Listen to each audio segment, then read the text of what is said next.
Google Firebase सीखने की series में ये मेरा दूसरा वीडियो है और यहाँ हम लोग डिस्कस करने वाले हैं क्लाउड फायर स्टोर को। पिछले वीडियो में हम लोगों ने देखा था रियल टाइम डेटाबेस, किस तरीके से हम लोग एक वेब फॉर्म बनाकर डेटा को रियल टाइम डेटाबेस में डेटा को कैसे स्टोर कर सकते हैं। आज हम लोग क्लाउड फायर स्टोर बनाना देखेंगे और डेटा को रीड कराना, अपडेट करना, डिलीट करना, इंसर्ट करना, ये सभी चीज़ें हम लोग सीखेंगे। पहले हम लोग देख लेते हैं कि फायर स्टोर और रियल टाइम डेटाबेस, ये दोनों ही मैं आपको बता दूं कि ये दोनों नो एसक्यूएल डेटाबेस हैं। आज के समय में आपने सुना होगा नो एसक्यूएल डेटाबेस के बारे में। इसका मतलब यानी कि आपको टेबल क्रिएट करने और स्कीमा बनाने की कोई आवश्यकता नहीं होती है। अब रियल टाइम डेटाबेस में डेटा एक बड़े जेसन ट्री, जेसन JSON यानी कि JavaScript server object notation tree के रूप में स्टोर होता है। लेकिन अगर क्लाउड फायर स्टोर जो आज हम लोग देखने वाले हैं, उसमें जो हमारा डेटा है वो एक डॉक्यूमेंट के कलेक्शन के फॉर्म में सेव होता है। ठीक है। और अगर मैं दूसरी इसके जो एक्सपेंसेस हैं जो यूज़ करने के, उसकी अगर बात करूं तो क्लाउड फायर स्टोर सस्ता पड़ता है और रियल टाइम जो डेटाबेस है, real time fire store database, उसमें डॉक्यूमेंट की जो मैक्सिमम साइज़ है वो 1 MB है।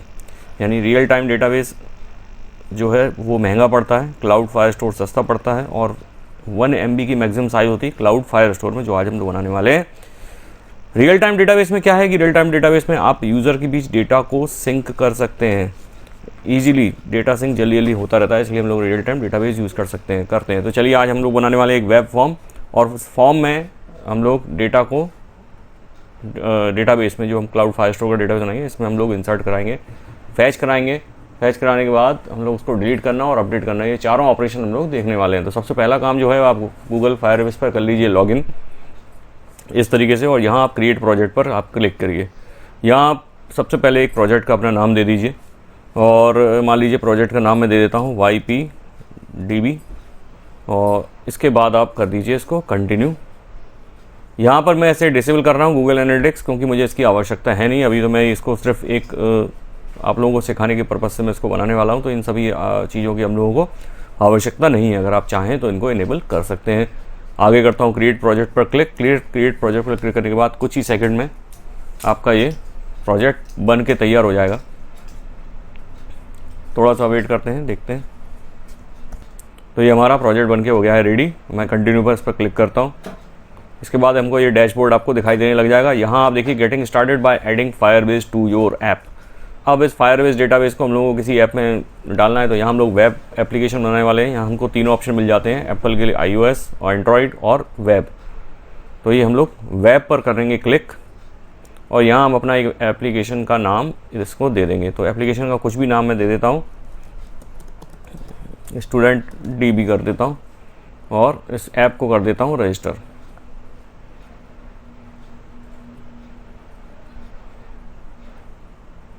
ये आपका हो गया रजिस्टर। अब आप इसको यूज़ NPM, अगर आप NPM का यूज़ कर रहे हैं तो आप इस तरीके से इसको इंस्टॉल कर सकते हैं अपने कंप्यूटर पर। और अगर आप स्क्रिप्ट टैग का यूज़ कर रहे हैं, मैं जो करने वाला हूँ यहाँ पर वो स्क्रिप्ट टैग का यूज़ करने वाला हूँ, तो ये स्क्रिप्ट हमारे काम में आने वाली है। इसको आपको कॉपी करके रख लेना है, क्योंकि ये हमको जो हम लोग एप्लीकेशन बनाएंगे, HTML का फॉर्म बनाएंगे, उसमें जावास्क्रिप्ट यूज़ करेंगे, उसी बीच हमको ये स्क्रिप्ट वहाँ पर पेस्ट करना पड़ेगा। और इस स्क्रिप्ट में सभी चीज़ें लगी हुई हैं, API की, authentication, domain, project ID, storage bucket, messaging, sender ID और ऐप ID। तो ये सभी चीज़ें इसके अंदर लिखी हुई है। तो जब हम लिंक करते हैं डेटाबेस से वो सब चीज़ें, तो ये सब करने की आपको आवश्यकता नहीं है, सिर्फ आपको ये पेस्ट उसमें कर देना है। तो अभी आप इसको कॉपी करके लिख लीजिए, या हम लोग बाद में भी कॉपी इसको कर सकते हैं। तो अब मैं वापस आ रहा हूँ कंटिन्यू टू कंसोल। जैसे ही आप यहाँ पर कंसोल पर आएंगे, यहाँ पर आप देखिए बिल्ड के अंदर आपको फायर स्टोर डेटाबेस और रियल टाइम डेटाबेस, ये दोनों चीज़ें आपको दिखाई देंगी। अभी हम लोग यूज़ करने वाले हैं फायर स्टोर डेटाबेस, तो मैं फायर स्टोर डेटाबेस पर कर देता हूँ क्लिक। देखिए अभी हमने एक प्रोजेक्ट बनाया है, अभी हम फायर स्टोर डेटाबेस पर देखने वाले हैं। तो यहाँ हमको एक डेटाबेस क्रिएट करना पड़ेगा। सिर्फ आपको डेटाबेस क्रिएट करना है, इसके अंदर जो फील्ड्स हैं वो ये सब चीज़ें हम लोग अपने आप ही वहाँ से इंसर्ट करवाएंगे। आप चाहें तो मैनुअली भी इसमें बना सकते हैं। मैं आपको थोड़ा सा एक आइडिया दे दूँ। जब आप क्रिएट डेटाबेस पर क्लिक करेंगे तो यहाँ आपको प्रोडक्शन मोड और टेस्ट मोड मिलेगा। प्रोडक्शन मोड में आपको देखिए यहाँ पर ये रीड राइट अलाउ और ये सब चीज़ें मिलेंगी, लेकिन अगर आप चाहें तो बाद में इनको एडिट कर सकते हैं। यहाँ मैं लेकिन यूज़ करने वाला हूँ टेस्ट मोड। ठीक है, और नेक्स्ट कर देता हूँ। जो सर्वर आपको अच्छा लगे वो आप यूज़ कर सकते हैं। मैं यूएस सेंट्रल को ही रख रहा हूँ, आप चाहें तो उसको चेंज भी कर सकते हैं अगर आपको लगता है कि स्पीड यहाँ से अच्छी नहीं आ रही है। लेकिन ये बात की बात है, जब आप इसको डिप्लॉय करेंगे किसी बड़े प्रोजेक्ट के साथ इसको करेंगे, जब उसमें लाखों यूज़र काम कर रहे होंगे, तब ये चीज़ें मैटर करती हैं। अदरवाइज़ अभी सीखने के पर्पज़ से जब हम खुद ही इसको यूज़ करने वाले हैं तो इतनी आपको आवश्यकता हमको पड़ने वाली नहीं है। सेटिंग अप सिक्योरिटी रूल्स, कुछ समय और लेगा, ये कुछ सेकंड्स का समय और लेगा, उसके बाद ये हमारा बनके तैयार हो गया है। अब आप यहाँ अगर देखेंगे तो यहाँ पर जो फॉर्म है वो डॉक्यूमेंट के फॉर्म में यहाँ पर सेव होगा। तो ये कलेक्शन बनना चालू हो जाएंगे। जब हम नया डेटाबेस बनेगा इसमें तो कलेक्शन हो गया। आप चाहें तो यहाँ मैनुअली भी क्रिएट कर सकते हैं। अगर मैं चाहूँ यहाँ कलेक्शन आईडी बनाकर आप चाहें तो ऐसा भी कर सकते हैं, लेकिन यहाँ हम लोग वहीं से सीधा डेटा भेजने वाले हैं और कलेक्शन जो भी है वो यहाँ पर आपका होगा। तो अब हमारा यहाँ का काम पूरा हो गया है। ये फायरस्टोर डेटाबेस हमारा बन के तैयार हो गया है। अब जो मेन आवश्यकता जो हमको पड़ेगी इसमें, वो आप प्रोजेक्ट सेटिंग में आप जाएंगे। प्रोजेक्ट सेटिंग में जाने के बाद आपको यहाँ पर स्क्रॉल करते हुए जाइए, यहाँ देखिए npm cdn और कॉन्फ़िगरेशन। तो आपको ये cdn वाला जो दिया हुआ है, ये वाला पार्ट, ये जो चीज़ है, इसको आपको कॉपी करना पड़ेगा और वहाँ पर पेस्ट करना पड़ेगा। हम आने वाले हैं अपने HTML पेज पर। एक HTML पेज हम लोग बनाते हैं जिसके अंदर कुछ एक फॉर्म बनाएंगे जिसमें नेम, एड्रेस और ये कुछ चीज़ें होंगी, जिसके आधार पे हम लोग जो डेटा वहाँ से इधर कराएंगे। तो अभी मैं इसको मिनिमाइज़ करने वाला हूँ और अब HTML फॉर्म बनाने वाला हूँ। तो यहाँ पर मैंने एक HTML की छोटी सी स्क्रिप्ट टाइप कर ली है और इसे मैंने डाल दिया है अपने जैम्प, जो हम लोग यहाँ पर, मैं अभी जो है जैम्प सर्वर यूज़ कर रहा हूँ, और इसका जो htdocs फोल्डर है उसके अंदर मैंने इसको डाल दिया एक फ़ोल्डर में। मैं इसको रन करके आपको दिखाता हूँ। ये एक छोटा सा HTML फॉर्म है, इसके अंदर कोई डिज़ाइनिंग कुछ भी नहीं की गई है, सिर्फ इसको मैंने सेंट्रल कर दिया है। ये देखिए आप, एक टेक्स्ट बॉक्स, 1 2 3 टाइप के टेक्स्ट बॉक्स लिए हैं, 3 लेबल लिए हैं। अगर मैं आपको इसको इंस्पेक्ट करके इसका वो दिखा देता हूँ, सोर्स,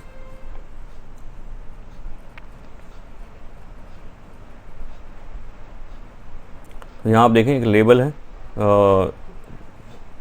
टेक्स्ट टाइप का इनपुट है, 2 मैंने ब्रेक लिए हैं और उसके बाद फिर से एक लेबल, यानी 4 लेबल हो गए हैं। एक इसके अंदर ये अपना ऑप्शन बॉक्स है, ऑप्शन वैल्यू मेल फीमेल दोनों यहाँ पर लिखी हुई है, और वहाँ नीचे हम लोगों ने 4 बटन बनाए हैं। इस बटन की आईडी है insert button, select button, update button और डिलीट बटन। ये आईडी देना आपको बहुत ज़रूरी पड़ेगी क्योंकि प्रोग्राम में हम लोग आईडी का ही यूज़ करते हैं। अगर आप नए हैं इसके लिए तो मैं आपको बता दूं, ये हम लोग आईडी ही यूज़ करने वाले हैं। ये इनके नाम मैंने जो दिए हुए हैं। अब चलिए, तो अब ये हमारा ये एक फॉर्म तो बन के तैयार हो गया, लेकिन अब इसके अंदर हमको जो मेन जो वर्क है वो है जावास्क्रिप्ट का, और ये जो फायरबेस कंसोल से हम लोग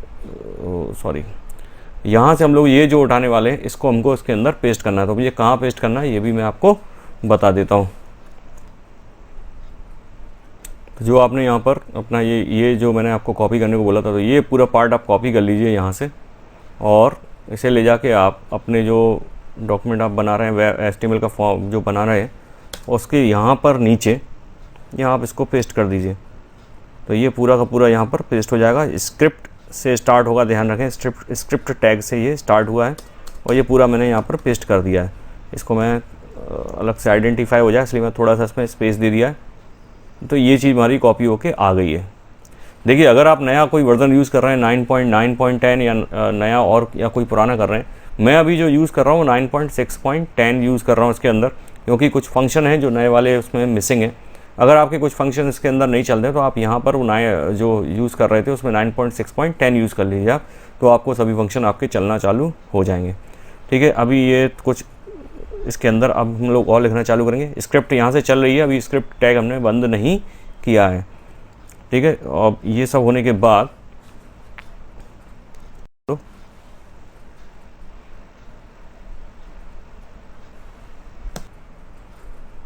यहाँ पर हम लोग ऐप नाम का एक बना देते हैं, और इसके अंदर हमको यहाँ से हम लोग पहले इसको इनिशियलाइज़ कराएंगे। हम लोगों ने इनिशियलाइज़ नहीं कराया है इसको, इनिशियलाइज ऐप, और अगर आप वहाँ से पूरा फायरबेस से वो पूरा CDN के अंदर पूरा वो कॉपी कर रहे होंगे तो ये भी चीज़ के अंदर आएगी, लेकिन मैंने इसको कॉपी नहीं किया। फायरबेस कॉन्फ़िगरेशन हमको डालना है इसके अंदर। फायरबेस कॉन्फ़िग क्या है भाई? फायरबेस कॉन्फ़िग जो है वो यहाँ पर अगर आप देखें ये देखिए ये बना हुआ है ये, तो ये उसका नाम है। अगर आप यहाँ नाम चेंज कर रहे हैं तो यहाँ भी आपको नाम चेंज करना पड़ेगा, ये ध्यान रखना है आपको, ठीक है। अभी और सेमीकोलन लगा देते हैं, इसको हम कर देते हैं बंद। अब हमको यहाँ पर कुछ इंपोर्ट करने की आवश्यकता है, कुछ फंक्शंस को, ये हम लोग इंपोर्ट कर देते हैं। इंपोर्ट हम लोगों को चाहिए यहाँ पर गेट फायर स्टोर चाहिए, गेट फायर स्टोर आ गया है। उसके बाद हमको चाहिए डॉक, उसके बाद हमको चाहिए गेट डॉक, और गेट डॉक के बाद यहाँ पर हमको सेट डॉक की आवश्यकता पड़ेगी। सेट डॉक के बाद हम लोग यहाँ पर कलेक्शन भी की आवश्यकता पड़ने वाली है, कलेक्शन। इसके बाद हमको पड़ेगा ऐड डॉक्यूमेंट करना है हमको, तो ऐड डॉक की आवश्यकता पड़ेगी, और अपडेट भी करना है, अपडेट डॉक। इसके अलावा डिलीट के लिए डिलीट, ये सभी चीज़ अभी से ऐड कर देता हूँ मैं इसमें, और डिलीट फील्ड की भी आवश्यकता पड़ेगी। डिलीट फील्ड FIELD, ये शायद इसमें है या नहीं, देख लेंगे अपन लोग, अगर कोई दिक्कत आएगी तो ये डिलीट फील्ड हम लोगों ने कर दिया इसको। अब अगला जो है, ये इंपोर्ट कहाँ से करना है, तो इंपोर्ट होगा ये हमारा फायर स्टोर के एक जो URL हमको देना पड़ेगा, वहाँ से इंपोर्ट हमको कराना पड़ेगा। तो यहाँ मैं लिख देता हूँ फ्रॉम, और उसके बाद जो URL है वो यही वाला URL है जो ऊपर लिखा हुआ है, इसी को उठा लेता हूँ मैं, कॉपी कर लेता हूँ और यहाँ पर कर देता हूँ उसको पेस्ट, सेमीकोलन लगाता हूँ, बंद कर देता हूँ। तो ये हो गया हमारा, यहाँ से ये सब चीज़ें आ जाएंगी। अब हम यहाँ पर एक और बना देते हैं DB, और DB ये गेट फायर स्टोर आ गया, ये फंक्शन बना देते हैं इधर, इसको हटाते हैं, आगे देखते हैं। अब अगला काम जो है वो है हमको, जो पहला काम हमको करना है, पहले हम इसको सेव कर देते हैं, ये सेंटर क्यों, इसको हटा देते हैं यहाँ से, ठीक है। और कहाँ प्रॉब्लम आने वाली है सब देख लेते हैं। ये सब हो गया, एक पार्ट हमारा कंप्लीट हो गया। अब अगला काम जो है हमारा वो है, मैं पहले आपको फॉर्म दिखाता हूँ। तो पहला हम लोग सबसे पहले करने वाले हैं इंसर्ट। इंसर्ट के अंदर क्या होगा, यानी इसके अंदर जो भी वैल्यूज़ लिखी जाएंगी प्लस जो इसके अंदर इसको सिलेक्ट किया जाएगा। जब हम इंसर्ट पर क्लिक करेंगे तो ये पूरा डेटा जाना चाहिए हमारा फायरबेस डेटाबेस के अंदर। तो वो कैसे करना है वो हम लोग देखते हैं। तो सबसे पहले इंसर्ट बटन है, इंसर्ट बटन से हमको जो फंक्शन एग्जीक्यूट कराना है वो फंक्शन बनाना पड़ेगा, और फिर बाद में जो फंक्शन हमको चलाना है इस बटन से, तो एक इवेंट बनाना पड़ेगा जिससे कि वो फंक्शन हमारा ट्रिगर हो जाए। जो लोग जावास्क्रिप्ट जानते हैं उनको चीज़ समझ में आ गई होगी, जिनको नहीं भी पता है उनको भी मैं ये चीज़ें धीरे धीरे क्लियर हो जाएंगी अगर आप वीडियो अंत तक पूरा देखेंगे तो। चलिए अब यहाँ पर हम लोग कुछ अपने यहाँ पर रेफरेंसेस दे देते हैं। तो जावास्क्रिप्ट में लेट का यूज़ करके रोल बॉक्स, और रोल बॉक्स को हम लोग कहाँ से आ रहा है, अब ये आ रहा है document dot get element bye ID, और एलिमेंट बाय ID, और इसके बाद ये कहाँ से आएगा हमारा, ये आएगा हमारा, ये देखिए जो हमने बनाया है इसका नाम है नेम बॉक्स। तो ये नेम बॉक्स से आने वाला है, तो यहाँ हम लोग पास कर देंगे नेम बॉक्स। ये ऑटोमेटिक नहीं आएगा, आपको लिखना पड़ेगा नेम बॉक्स, ठीक है। और यहाँ पर आप सेमीकोलन लगा दीजिए, हो गया। चलिए इसी तरीके से हमको बाकी जो हैं उनके लिए भी बनाना पड़ेंगे। मैं इसको कॉपी कर लेता हूँ और बाद में एडिट कर दूँगा, एडिट करके बना देता हूँ इसमें 1 2 3 4, ठीक है। तो रोल बॉक्स हो गया था हमारा। एक और हम लोगों ने बनाया था, उसका नाम था हमारा, देखिए ये नाम था हमारा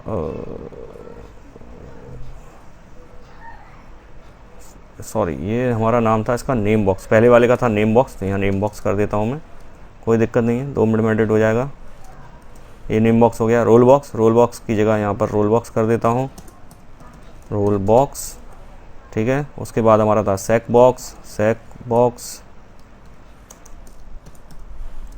और इधर भी सेक बॉक्स कर देता हूँ।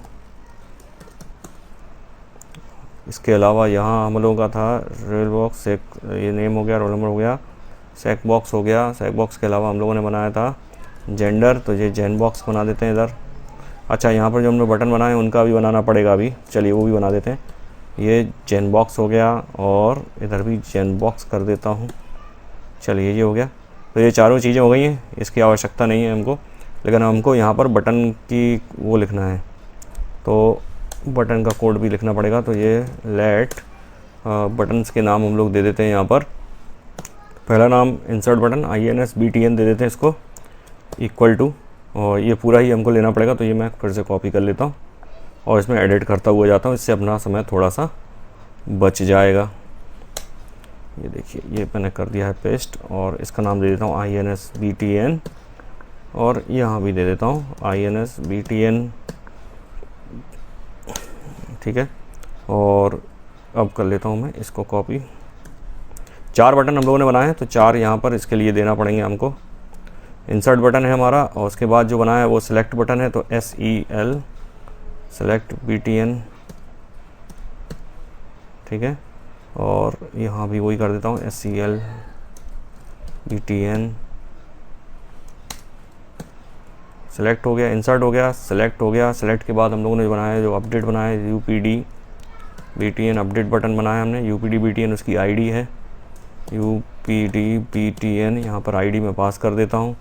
और अगली जो बनाई है वो डिलीट के लिए बनाई है, तो डिलीट बटन DLBTN, और यहाँ भी कर देता हूँ DELBTN, ठीक है। तो अब ये हमारे पास सब चीज़ें बन के तैयार हो गई हैं, ठीक है। अब अगला जो हमारा काम है वो हमारा काम है कि डॉक्यूमेंट को ऐड करने के लिए, यानी कि जो हम लोग सबसे पहले इंसर्ट बटन से जो काम कराने वाले हैं उसके लिए हमको एक फ़ंक्शन तैयार करना है।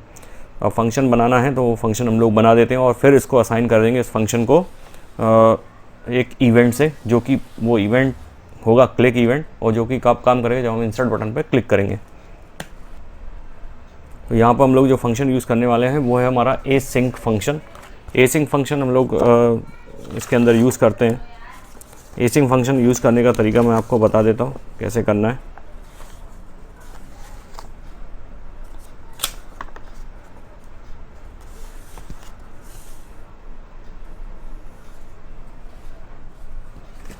यहाँ आपको लिखना है async, और उसके बाद यहाँ लिखना है फंक्शन।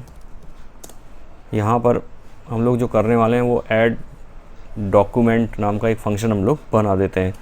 तो ऐड और डॉक्यूमेंट, आप चाहें तो दूसरे नाम से ही बना देते हैं। देखिए ऑटो ID तो बनता ही है इसमें, यहाँ पर हम लोगों ने एक ये बना दिया है। एक्चुअली ये कोड पहले भी मैं लिख चुका हूँ, तो ये पहले से बना हुआ है। आप चाहें तो किसी भी नाम का फंक्शन आप इसमें बना सकते हैं, इसका इसमें कोई लेना देना नहीं है। तो ये मैंने इसको बना के पास कर दिया है। अब इससे हमको क्या कराना है वो हम लोग देख लेते हैं। सेमी कॉलर छोटा कर्ली ब्रैकेट लगाकर इसके अंदर इसके जो भी कोड है वो हम लोग लिख देते हैं। तो यहाँ रेफरेंस हम लोग सबसे पहले पास कर रहे हैं डॉक्यूमेंट से। डॉक्यूमेंट है हमारा, डॉक्यूमेंट क्या है सबसे पहले तो वो क्या है बना देते हैं, DB नाम का वेरिएबल हम लोगों ने पहले ही बना रखा है, ठीक है। अब यहाँ पर जो डॉक्यूमेंट हम लोग बनाने वाले हैं, अब ये यहाँ पर क्या क्रिएट होने वाला है आप ध्यान से देखिएगा। यहाँ पर वो क्या बनेगा, देखो अगर आप मैं इसको प्रोजेक्ट को आपको दिखाऊँ फायरस्टोर डेटाबेस को, तो यहाँ आप देखेंगे यहाँ जो अंदर कलेक्शन है इसका कोई नाम नहीं है। हम लोगों ने यहाँ पर कुछ भी बनाया नहीं है। आप चाहें तो यहाँ भी बना सकते थे, लेकिन हमने कुछ नहीं बनाया। ये भी हम यहीं से बनाने वाले हैं, तो ये वैल्यू भी हम लोग यहीं पास करने वाले हैं, ठीक है। तो आप कुछ भी नाम से बना सकते हैं, स्टूडेंट लिस्ट हो या कुछ भी हो। तो मैं चलिए यहाँ पर बना देता हूँ द स्टूडेंट लिस्ट बना देता हूँ, स्टूडेंट लिस्ट, ठीक है। और कॉमा लगाता हूँ यहाँ पर। और ये जो है देखिए, अब यहाँ पर मैं आपको बताऊं जो स्टूडेंट लिस्ट है और ये ऑटो ID और कस्टम ID, यहाँ पर आप दो चीज़ें यूज़ कर सकते हैं। अब ऑटो ID क्या होता है, ऑटो ID किस तरीके की होती है मैं आपको दिखा देता हूँ। ये मैं एक और मैंने बनाया हुआ है। यहाँ पर मैं ऑटो ID का आपको एग्जांपल दिखा रहा हूँ कि ऑटो ID किस तरीके से दिखाई देती है।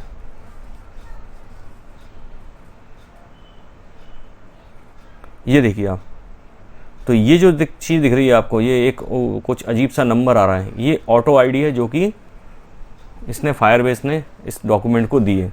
अगर आप चाहें तो यहाँ पर एक कस्टम ID भी बना सकते हैं। कस्टम ID यानी कि आप चाहें उस रिकॉर्ड का नंबर हो 1 2 3 4 5 इस टाइप से, तो वो भी आप डाल सकते हैं, ABCD डाल सकते हैं, जो भी हो वो आप डाल सकते हैं। तो ये जो है ये ऑटोमेटिक ID है, यानी ऑटो ID है। अब ऑटो ID कब आएगी, ये देखिए यहाँ कस्टम ID की जगह अगर मैं ऑटो ID लिख दूंगा तो ये ऑटोमेटिक ID जनरेट करेगा, लेकिन यहाँ हम कस्टम ID बनाने वाले। और वो कस्टम ID किसको बनाने वाले हैं, जो हमारा फॉर्म है यहाँ पर जो हम रोल नंबर पास करेंगे। मान लेते हैं हम कोई एक फॉर्म बनाए, इसमें रोल नंबर तो हमारा यूनिक है, तो जो हमारी जो ID है वो रोल नंबर रहे, यानी कि यहाँ पर जो रोल नंबर है स्टूडेंट का उसके नाम से यहाँ पर ये ID आए। जब हम उस पर क्लिक करें तो उसकी डिटेल यहाँ पर इस तरीके से आ जाएगी। तो उसके लिए हम लोगों ने यहाँ पर कस्टम ID दिया है। अब यहाँ रोल नंबर, हमको रोल नंबर की वैल्यू पास करना है, अब रोल नंबर की वैल्यू पास करने के लिए अगर आप पहले देखते थे तो यहाँ पर आपको क्या चाहिए, रोल नंबर यानी कि रोल बॉक्स है, रोल बॉक्स में जो लिखा आएगा उसकी वैल्यू। लेकिन ये इस तरीके से अगर आप कोड चलाएंगे तो अब आज के समय में 2022 में ये कोड आपका नहीं चलने वाला। इसके लिए आपको इसमें करना पड़ेंगे थोड़े से मॉडिफिकेशन कैसे, तो देखिए यहाँ पर इसे हटाइए, आपको तो यहाँ आपको लिखना पड़ेगा जो कि अपना जेनरिक प्रोसीजर है, डॉक्यूमेंट जावास्क्रिप्ट के अंदर document dot get element by ID. अब dot element get element by ID, अब आईडी कौन सी है, आईडी है हमारी यहाँ पर, इसमें लिख देता हूँ रोल बॉक्स, ठीक है, और यहाँ पर लिख देता हूँ डॉट वैल्यू यानी कि रोल बॉक्स। अब रोल बॉक्स क्या है, रोल बॉक्स यानी कि ये जो हमारा टेक्स्ट बॉक्स जो हमने बनाया था, ये इसकी वैल्यू, इसके अंदर जो भी लिखा जाएगा वही इसके लिए आईडी बन जाएगा। ऐसा हम लोग बनाने वाले हैं, ठीक है, ये बात हो गई ख़त्म।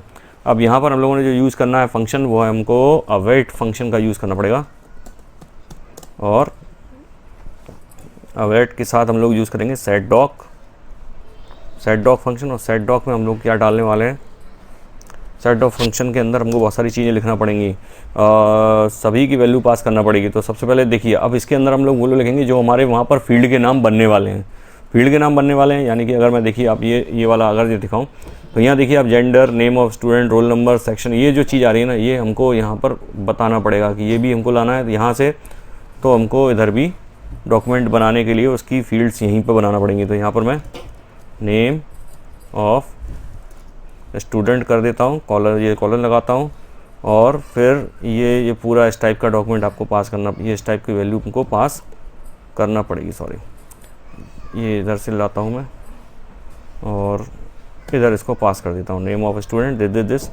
नेम ऑफ स्टूडेंट है हमारा नेम बॉक्स के अंदर, तो यहाँ पर लिख देता हूँ नेम बॉक्स डॉट वैल्यू, ठीक है। उसके बाद जो आता है, ये क्या प्रॉब्लम आ रही है इधर,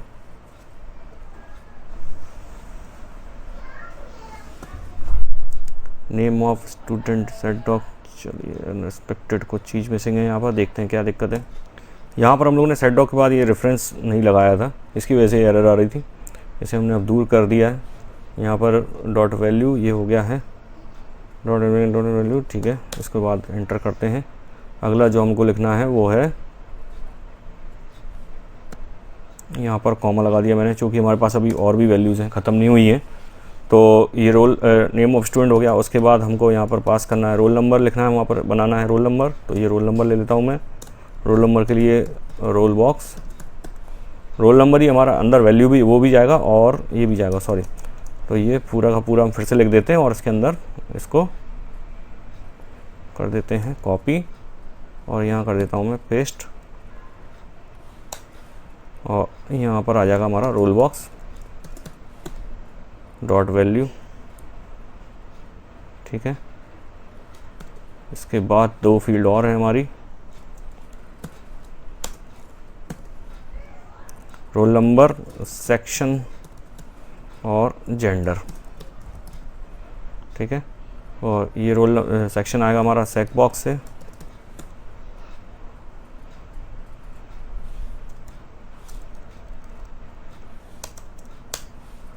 और जेंडर आएगा हमारा जेन बॉक्स से।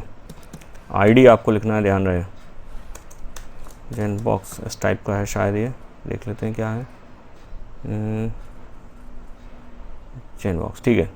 तो ये हमारा बनके अब ये रेडी हो गया है, ये काम हो गया। तो अब यहाँ से हम लोग, यहाँ कॉमा नहीं लगा है इसलिए ये रेड दिखा रहा है। तो ये इस कोड में काम करने का बहुत फ़ायदा भी है अपना। तो ये बनके हमारा अब रेडी हो गया। अब हमारे को सबसे पहला काम देखिए, अब हमारे पास जो एक जो डॉक्यूमेंट ऐड करने के लिए स्क्रिप्ट हमारी पास बनके तैयार हो गई है। अब हमको क्या करना है, अब हमको एक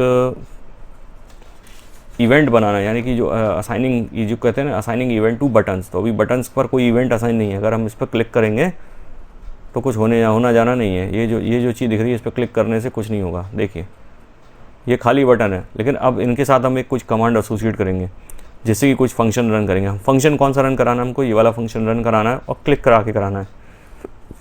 तो अब यहाँ पर हम क्या करते हैं, इसके नीचे यहाँ लिख लेते हैं, ये तो ख़त्म हो गया, INSBTN। यहाँ पर हम लोग dot add action event listener है क्या, यहाँ पर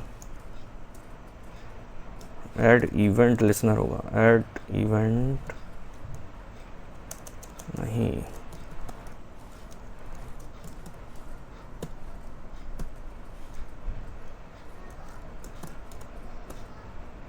हाँ INSBTN इंसर्ट बटन का नाम आ गया। इसके बाद यहाँ पर ऐड इवेंट लिसनर।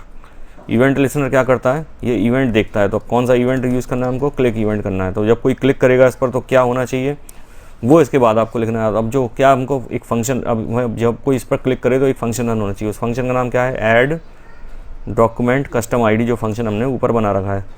ठीक है, ये हो गया, काफ़ी ईजी कोड है ये बन गया। ठीक है, तो अब टेक्निकली क्या होगा, जब हम इवेंट पर क्लिक करेंगे तो फिर हमारे पास डेटा इसमें चला जाएगा। मैं आपको इसको रन करा के दिखाता हूँ।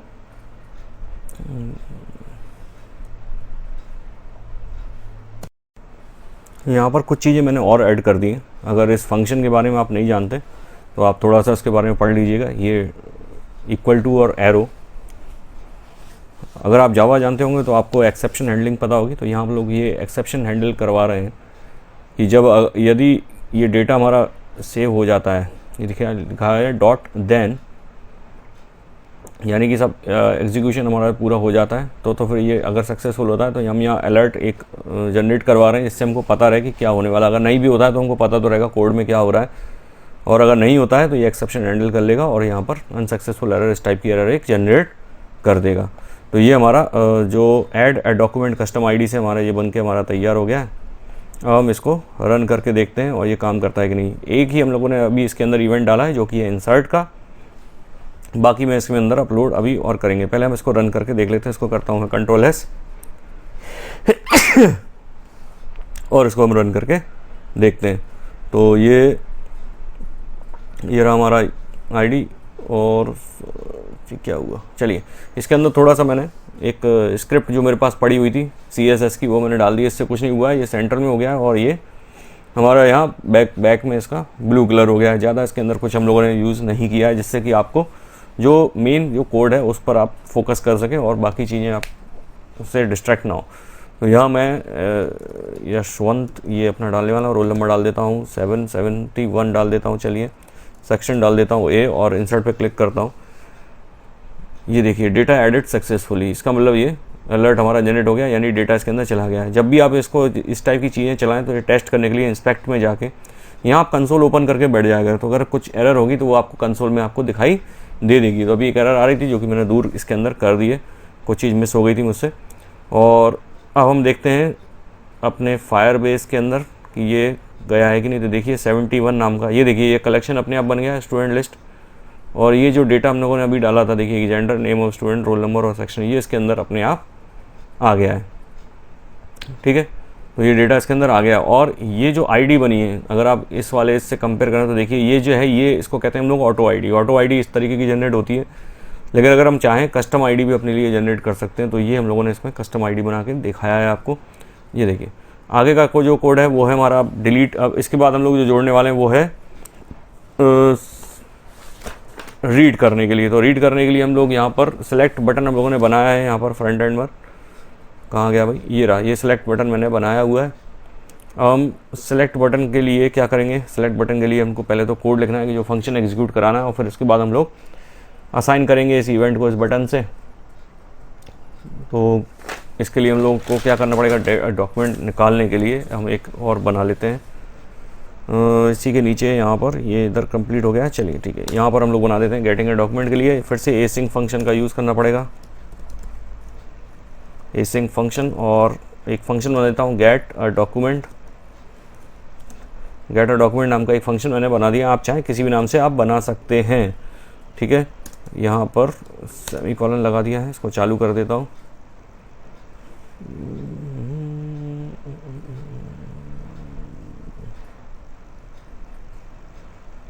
ठीक है, गेट अ डॉक्यूमेंट। अब यहाँ पे स्टार्ट करते हैं हम लोग। सबसे पहले वही रेफरेंस एक बनाना पड़ेगा हमको, और इसके अंदर क्या आएगा, देखिए डॉक्यूमेंट हमको अब यहाँ पर फैच कराना है। तो डॉक्यूमेंट वो पहले तो ये सब चीज़ें लिखनी पड़ेंगी, DB, उसके बाद हमारे इसका स्टूडेंट लिस्ट जो कि हमारे कलेक्शन का नाम है, कॉमा लगाता हूँ यहाँ पर मैं। और अच्छा, अब ये जो हमको फैच कराना है ये किस आधार पर कराना है, मतलब हम यहाँ पर क्या करने वाले हैं, यहाँ हम रोल नंबर डालेंगे, सेलेक्ट पर क्लिक करेंगे तो बाकी डिटेल आ जाएगी। तो यहाँ हमको इसकी आईडी चाहिए। अब ये कहाँ से मिलेगी, तो ये इसके लिए हमको ये पूरा फिर से इसके अंदर ये वैल्यू पास करना पड़ेगी। कॉपी कर लेता हूँ ये, और ये कॉमा लगा के इधर यहाँ पर ये पास करा देता हूँ। तो जब भी इसके आधार पर हमारी वैल्यू जनरेट होने वाली है, या जिस फील्ड के आप आधार पर आप करने वाले हैं उसको आपको यहाँ लिखना पड़ेगा। ये सेमीकोलन लगा देता हूँ, आगे बढ़ते हैं।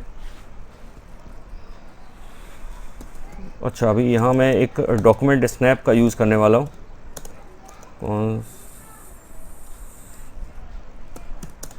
डॉक्यूमेंट स्नैप क्या है मैं बताता हूँ। डॉक स्नैप एक किसे कहते हैं, देखिए डॉक्यूमेंट स्नैप से हम लोग जब डेटा हम लोगों को रिट्रीव करना हो तो हम लोग डॉक स्नैप का यूज़ करते हैं। ठीक है, ये डेटा स्नैपशॉट कहते हैं इस चीज़ को। डॉक स्नैप इसका शॉर्ट फॉर्म मैंने लिख लिया है। डेटा स्नैपशॉट क्या करता है कि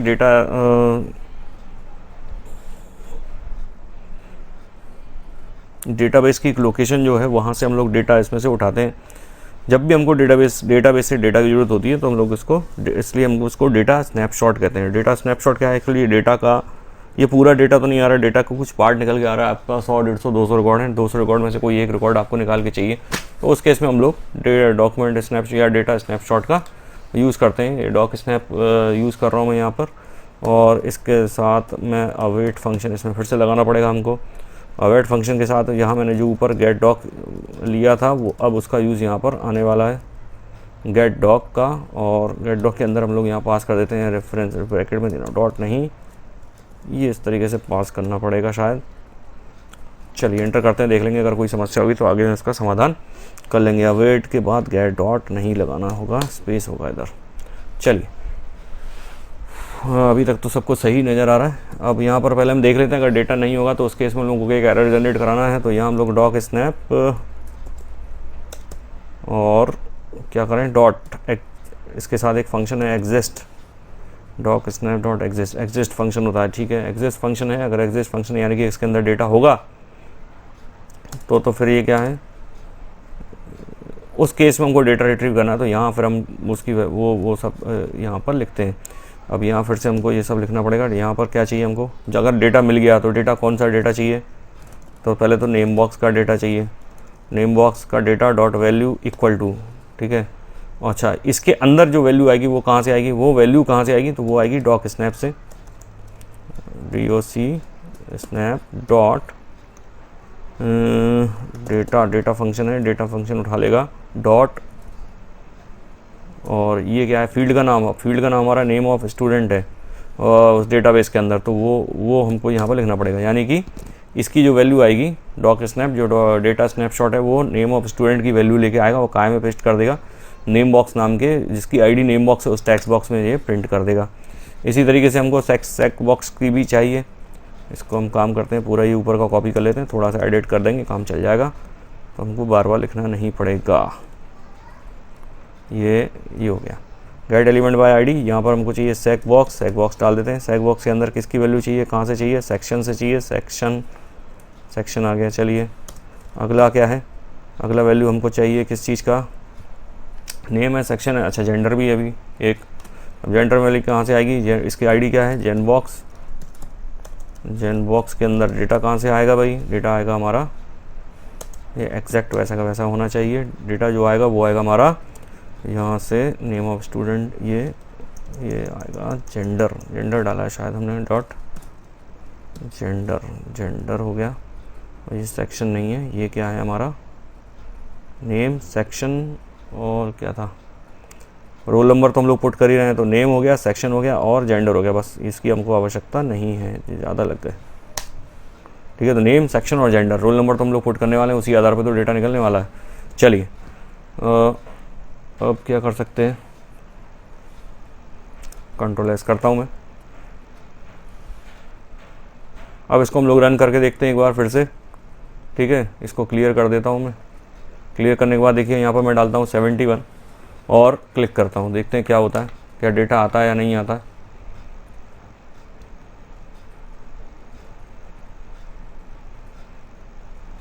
डेटा नहीं आ रहा है। चलिए अब देखते हैं क्या समस्या है इसके अंदर।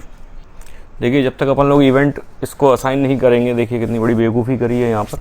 हमको जब तक इवेंट इसमें असाइन नहीं करेंगे, इस बटन को, तब तक ये कमांड कैसे एग्जीक्यूट होगी। देखिए फंक्शन तो हमारा बन के तैयार हो गया। अब इस फंक्शन को चलाएंगे कहाँ से, चलाएंगे इस बटन से।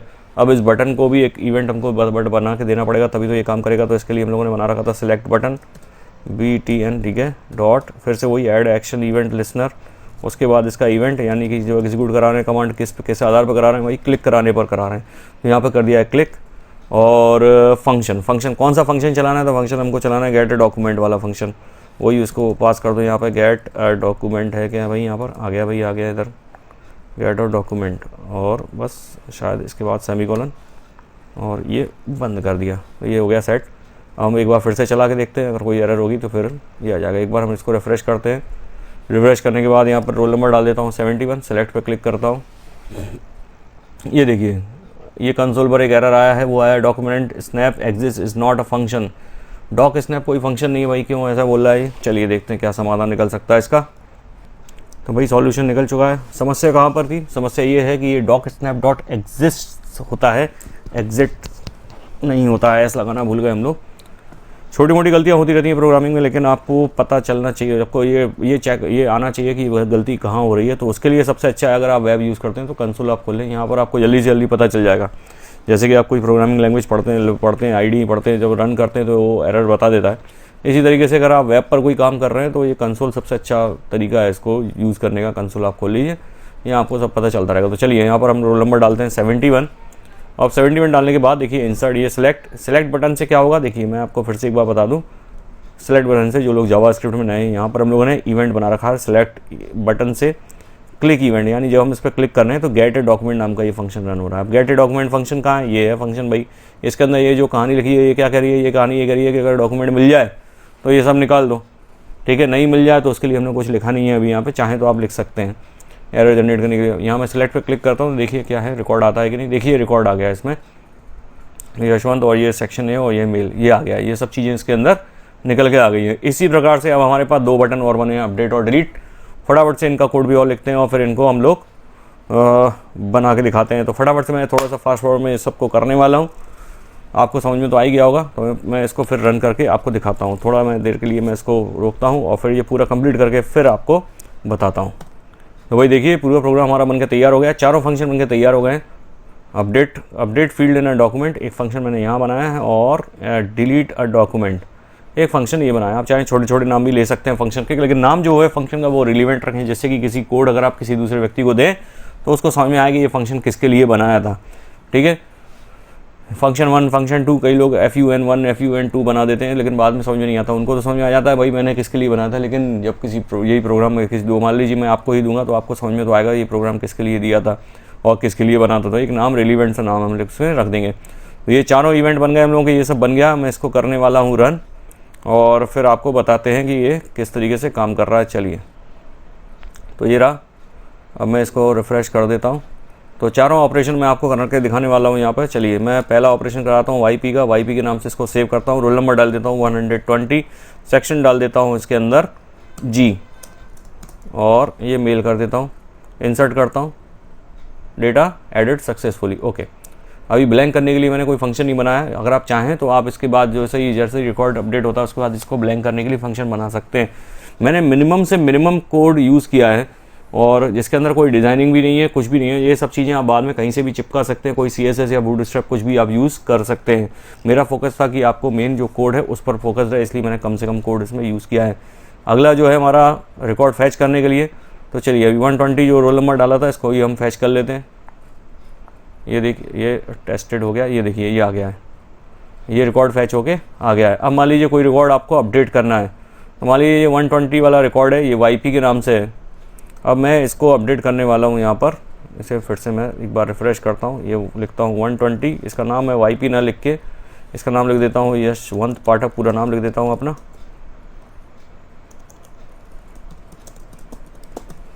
ठीक है। और सेक्शन डाल देता हूँ इसके अंदर, सेक्शन जो है वो मैं डाल देता हूँ W, ठीक है। यहाँ मैं करता हूँ रिकॉर्ड, सॉरी ओहो ये क्या हो गया, हमसे गलती हो गई। ये रोल नंबर है, इसको मैं अपडेट करने वाला था, लेकिन अब फिर से मुझे इसको चेंज करना पड़ेगा। तो चलिए 120, और इसको मैं चेंज कर देता हूँ। इसका नाम मैं रख देता हूँ क्या, इसका नाम रख देता हूँ मैं, चलो जॉन रख देता हूँ, JOHN, और सेक्शन इसका रख देता हूँ A, सॉरी A नहीं, इसका रख देता हूँ N, और अपडेट पर क्लिक करता हूँ। तो ये डेटा अपडेट हो गया हमारा। अब चलो हम देखते हैं रोल नंबर 120 किसका है। तो यहाँ मैं आता हूँ, 120 रोल नंबर ये रहा, और 120 रोल नंबर देखिए जॉन के नाम से है, अगर आप इसके डेटाबेस में देखेंगे तो। चलिए अगला है डिलीट रिकॉर्ड। डिलीट कैसे करना है, तो मैं 120 जो रिकॉर्ड है इसी को डिलीट करके दिखा देता हूँ मैं आपको। ये मैंने इसको डिलीट पे क्लिक किया और ये डेटा डिलीटेड सक्सेसफुली। अब हम वापस आते हैं यहाँ पर डेटाबेस में, देखते हैं तो देखेंगे आप 120 नंबर का कोई आईडी का कोई रिकॉर्ड नहीं है। तो ये चारों चीज़ें आपकी बहुत अच्छे से रन कर गई हैं। काफ़ी छोटा हम लोगों ने कोड बनाया, 138 लाइन का कोड इसका यूज़ किया है, कोई एडिशनल जावास्क्रिप्ट फाइल यूज़ नहीं की है। HTML जावास्क्रिप्ट जो भी था वो सब इसी के अंदर लगाया है। अब आप चाहें इसमें थोड़ा सा कुछ मॉडिफिकेशन करके आप चाहें तो इसको थोड़ा अच्छा और आकर्षक बना सकते हैं। इंटरनेट पर आपको इससे संबंधित बहुत सारे कोड मिलेंगे, लेकिन बहुत सी कन्फ्यूजन चीज़ें उसके अंदर डाल रखी हैं। तो अगर आप नए नए सीख रहे हैं, न्यू बिगिनर हैं, अगर आप तो आपको क्लीन और फ्रेश कोड चाहिए तो उसके लिए ये सबसे अच्छा कोड मैंने बना के आपको दिया है। तो आशा करता हूँ आपको ये वीडियो काफ़ी अच्छा लगा होगा। ये वीडियो और इसी टाइप की वीडियो देखने के लिए आप मेरे चैनल के साथ बने रहिए, और इस जो कोड हैं, सोर्स कोड है, इनकी भी लिंक मैं आपको नीचे वीडियो में दे दूँगा। Thank you for watching.